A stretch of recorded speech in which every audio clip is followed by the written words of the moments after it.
आत्मीय भाइयों और बहनों, आपको पुस्तक हम सब एक दूसरे पर निर्भर लेखक श्री राम शर्मा आचार्य आपको पढ़कर सुना रहे हैं।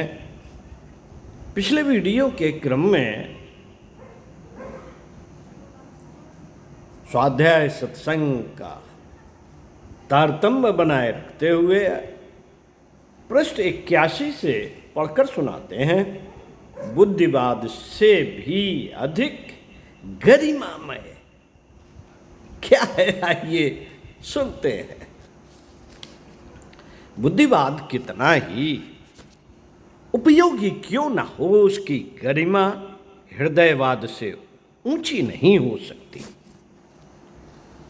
मानवीय चेतना को जहां तक हृदयवाद को प्रधानता देकर ही चलना पड़ेगा, जहां विशुद्ध जड़ प्रयोजनों की बात है, वहां एकाकी बुद्धि को भी मान्यता दी जा सकती है। पर जब प्रश्न जीवित चेतना, मनुष्यों, प्राणियों की समस्या पर विचार करना हो, तब हृदयवाद को मान्यता देने से ही काम चलेगा। मनुष्य को जड़ पदार्थ मानकर ही एकाकी बुद्धिवाद के सहारे उसकी समस्याओं का हल सोचा जा सकता है। यदि जीवधारियों की चेतना को भी महत्व देना है, तो उसके उत्कर्ष का प्रयोजन हृदयवाद का परिष्कृत भाव, आदर्श को साथ लेकर ही चलना होगा। चलना पड़ेगा। कृषि, शिल्प, रसायन, उद्योग जैसी भौतिक प्रक्रियाएं बुद्धिवादी शोध प्रयोग को ध्यान में रखते हुए सुलझाई जाएं। यहाँ तक दो मत नहीं हो सकते, पर जब यह प्रश्न सामने आए कि जीवधारियों के स्तर को कैसे ऊंचा उठाया जाए, तो उसका समाधान हृदय को प्रधानता देकर ही खोजना पड़ेगा। अन्यथा ग्रंथियों को सुलझाने की दृष्टि से किए गए प्रयत्न उल्टे और अधिक उलझन पैदा करेंगे। पशु प्रवृत्तियां स्वार्थपरता को आधार लेकर ही चलती हैं, अस्तु उन्हें अविकसित और अभावग्रस्त स्थिति में ही रहना पड़ता है। शरीर की दृष्टि से अधिक मजबूत होते हुए भी वे प्रकृति प्रकोप का ग्रास अधिक रहते हैं। पारस्परिक सहयोग के अभाव में उनकी शारीरिक मानसिक क्षमता की कोई कारगर सुरक्षा व्यवस्था नहीं हो पाती और न किसी प्रकार की प्रगति ही संभव होती है। आदिम काल में वे जिस स्थिति में थे, लगभग उसी स्थिति में रह रहे हैं। प्रकृति के दबाव से शरीर रचना और अभिरुचि में थोड़ा अंतर भले ही आया हो, किंतु उनकी परिस्थितियों में कोई विशेष सुधार नहीं हो सका। इसका कारण उनकी चेतना का स्वार्थ चिंतन तक सीमित रहना ही है।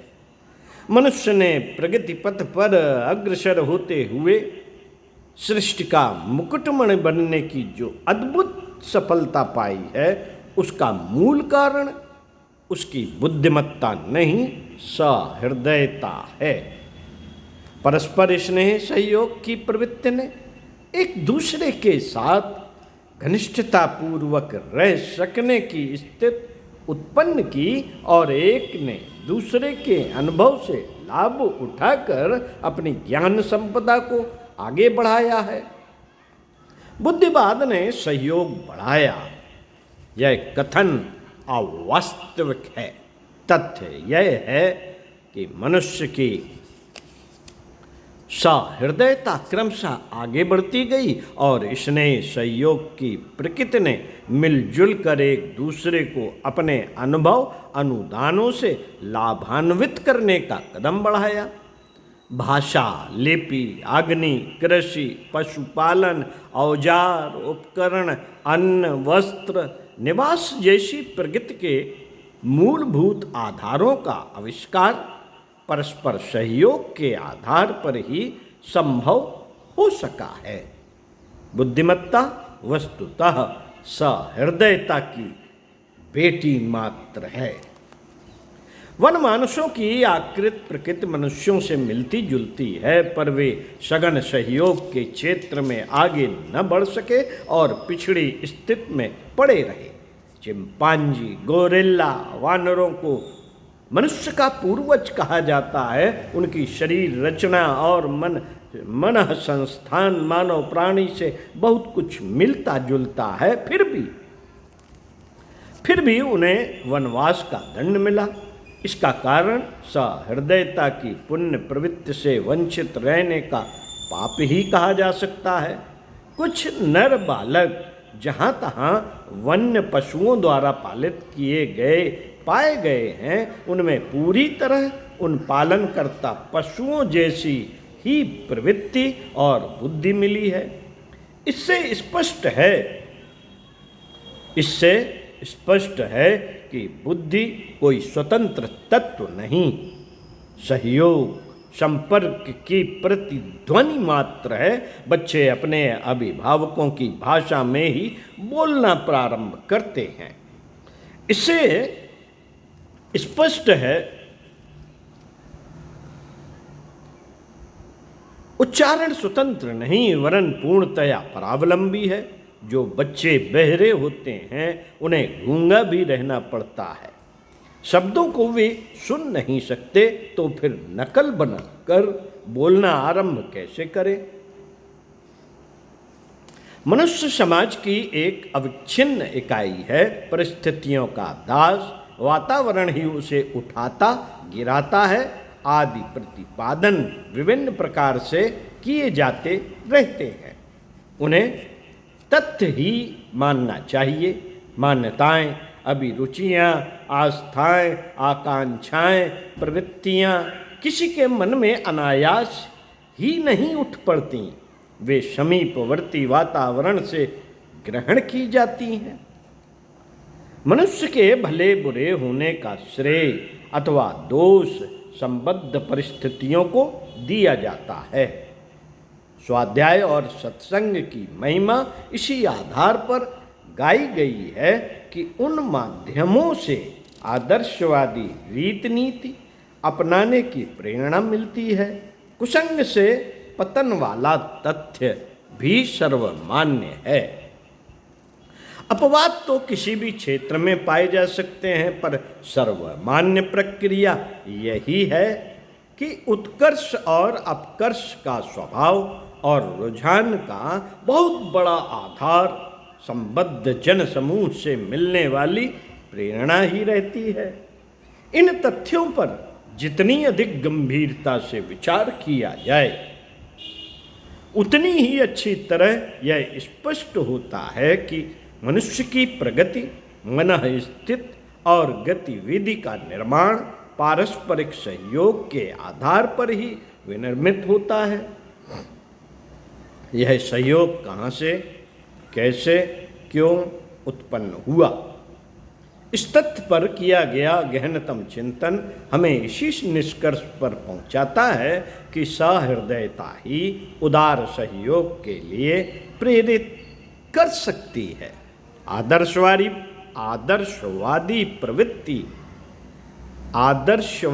प्रवृत्ति ही दूसरों के साथ सेवा, सहयोग, स्नेह एवं अनुदान भरा उदार व्यवहार करने की प्रेरणा देती है। शुद्ध स्वार्थ ही यदि मूल प्रकृति रही तो उस संघर्ष में हर किसी को अपने ही लाभ को प्रधानता देनी पड़ेगी। ऐसी दशा में संघर्ष प्रधान रहेगा और सहयोग कभी नहीं पनपेगा। मत्स्य न्याय से एक दूसरे को खाते तो रहेंगे, पर कोई किसी के सुख दुख में भाग न लेगा। समुद्र में रहने वाली बहुसंख्यक और विशालकाय मछलियों में यदि सहयोग रहा होता और वे एक दूसरे के सुख दुख में शामिल रहने की आवश्यकता समझ गई होती तो मनुष्य को समुद्र में पैर धरने की भी हिम्मत न पड़ती। मछलियां सहज ही छक्के छोड़ा देती, शहद की मक्खियों का उदाहरण सामने है। उनके छत्ते में हाथ डालने का साहस बड़ी कठिनाई से ही किया जाता है। जिन पशुओं में आपत्ति के समय एक होने की जितनी भी अधिक भावनाएं होती हैं, उन्हें छेड़ना किसी भी आक्रमणकारी के लिए महंगा पड़ता है।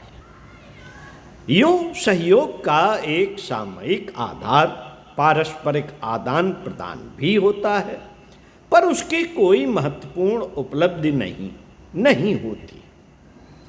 दोनों पक्ष कामचुलाऊ समझौते के आधार पर अपना श्रम अथवा धन एक दूसरे को देते रहते हैं। फलतः सुविधाओं का परिवर्तन चल पड़ता है। अर्थशास्त्र की धुरी यही है। किंतु अधिक सघन सहयोग, जिसके आधार पर अपनी सुविधाओं को त्याग कर दूसरों को लाभान्वित करने की आकांक्षा रहती है, वही मनोभाव है जिसे स्नेह अथवा सहृदयता के नाम से पुकारा जाता है। माता अपनी संतान को इसी भाव से पालती है, मित्र मित्र के लिए इसी वृत्ति से प्राण निछावर करते हैं। संत, सुधारक, सैनिक और शहीद इसी भावना से प्रेरित होकर स्वयं कष्ट उठाते हुए समाज की सुख शांति के लिए बढ़ी चढ़ी त्याग बलिदान प्रस्तुत करते हैं। महामानवों में यही प्रवृत्ति समुन्नत स्तर पर होती है। सेवाभावी और दानवीरों द्वारा जो लोक मंगल के लिए सराहनीय सत्साहस प्रदर्शित किए जाते हैं, उसमें आदर्शों के लिए लोक मंगल के प्रति, पीड़ित मानवता के प्रति उदार सहृदयता ही उल्लास भरी भूमिका प्रस्तुत करती है। मानव जात की भूतकालीन प्रगति इसी प्रवृत्ति का सहारा पाकर आज की स्थिति तक बढ़ती आई है। उसमें जब कभी जितना भी व्यवधान पड़ा है, वह संकीर्ण स्वार्थ द्वारा ही डाला गया है। उदार चेतता महामानव ही इस विश्व की सच्ची विभूतियां हैं, क्योंकि उन्हीं के उत्कर्ष ने समाज को अनुकरणीय और प्रभावोत्पादक प्रेरणाएं दी हैं। कोई व्यक्ति अपनी क्षमता को स्वार्थ में खर्च कर डालते हैं। कोई व्यक्ति या परिवार सुख साधनों का उपयोग कर सकता है, पर जब वह उन्हें अपने लिए खर्च करने का तप, संयम एवं अपरिग्रह का साहस करके परमार्थ में अपनी विभूतियों का समर्पण करता है, तो समस्त समाज में आशा भरा नवजीवन संचार होता है। उस अनुदान से लोक मंगल के कितने ही महत्वपूर्ण प्रयोजन पूरे होते हैं। सबसे बड़ी बात यह होती है कि उससे आदर्शवादी अनुकरण की लहरें उमड़ती हैं और अन्य असंख्यों को उसी मार्ग पर चलने की उमंग उत्पन्न करती हैं। यही वह प्रचलन है जिसके आधार पर व्यक्ति, समाज एवं युग को समुन्नत ही नहीं, धन्य बनने का भी अवसर मिलता है। साथियों, इस विश्व में जो कुछ श्रेष्ठ है, उसे सहृदयता की ही प्रतिक्रिया समझा जाना चाहिए। उत्कृष्ट चिंतन और आदर्श कर्तव्य की आस्था विकसित हुए बिना कोई मनुष्य न तो आत्म संयम के लिए तैयार होगा और न अपनी उपलब्धियों को सेवा प्रयोजनों में प्रयुक्त करने के लिए सहमत होगा। आपाधापी ही ऐसी दिशा में एकमात्र नीति बन जाएगी, तब स्वार्थों का संघर्ष दिन दिन विकट होता जाएगा। स्वार्थवादी बुद्धिमत्ता विकसित होते होते एक दूसरे को खाने की स्थिति उत्पन्न करेगी। सर्वत्र आशंका और अविश्वास का वातावरण छाया रहेगा। छल और आक्रमण की संभावना हर दिशा में छाई हुई दृष्टिगोचर होगी, तो कोई चैन और आनंद का अनुभव कहाँ से कर सकेगा? प्रश्न है चिंतन मनन का। कहाँ से कर सकेगा? हिंस्र पशुओं, हिंसक पशुओं के बीच घिरे हुए छोटे वन जीव निरंतर आतंकित रहते हैं। उसी स्थिति में स्वार्थी समाज के हर सदस्य को रहना पड़ेगा। बुद्धिवाद का परिणाम स्वार्थ साधन के अतिरिक्त और कुछ हो ही नहीं सकता, क्योंकि प्रत्यक्ष लाभ उसी में है। परमार्थ में तो भौतिक दृष्टि से अपनी हानि ही होती है। उदारता बरतने से अपने को तो घाटा ही पड़ता है। ऐसी दशा में उसे कोई क्यों अंगीकार करेगा?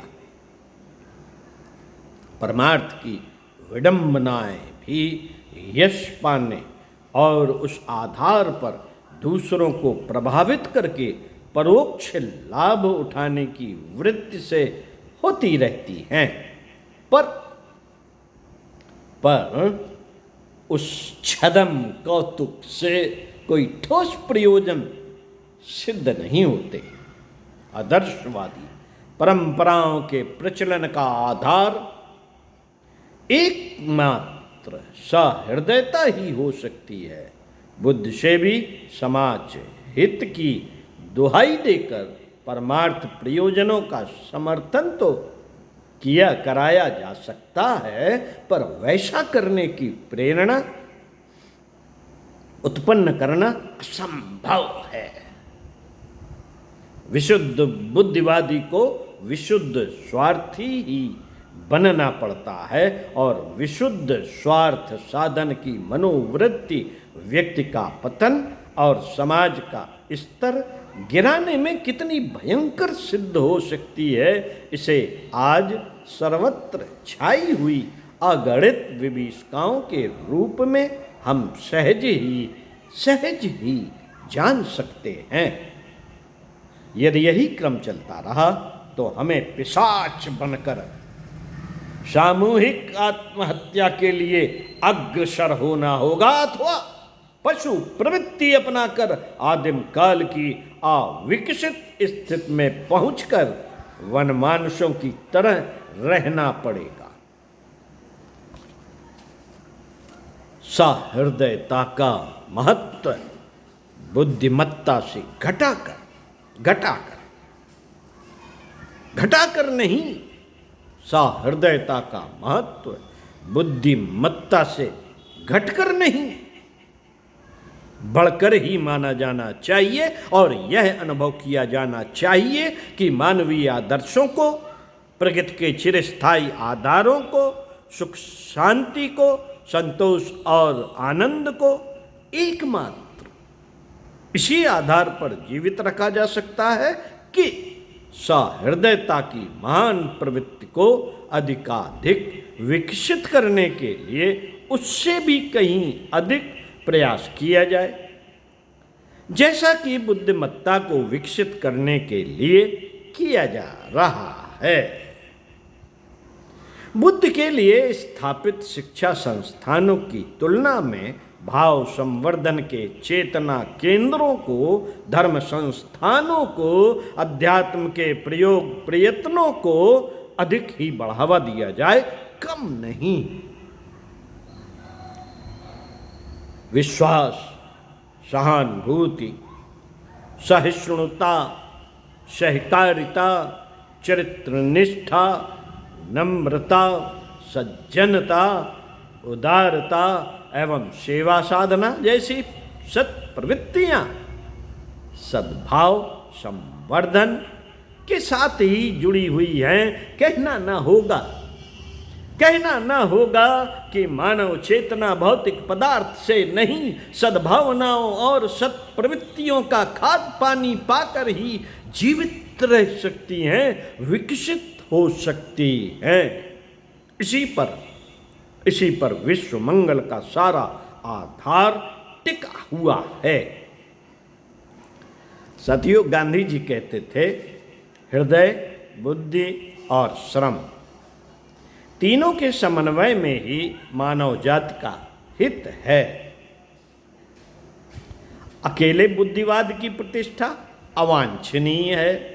सहृदयता भावनात्मक है। बुद्धि और हृदय का समन्वय इतना सघन होना चाहिए कि उसे सत्कर्म के, सत्प्रवृत्तियों के रूप में सर्वत्र बिखरा हुआ देखा जा सके। इस समन्वय पर ही सर्वजननीन सार्वभौम कल्याण निर्भर है। पंडित श्री राम शर्मा आचार्य आपको अगले वीडियो में पढ़कर सुनाएंगे। पृष्ठ 88 से प्राणी परिवार में सहयोग सद्भाव बढ़ाया जाए। तो साथियों, सुनते रहिए कुछ अच्छा और पढ़ते रहिए कुछ अच्छा।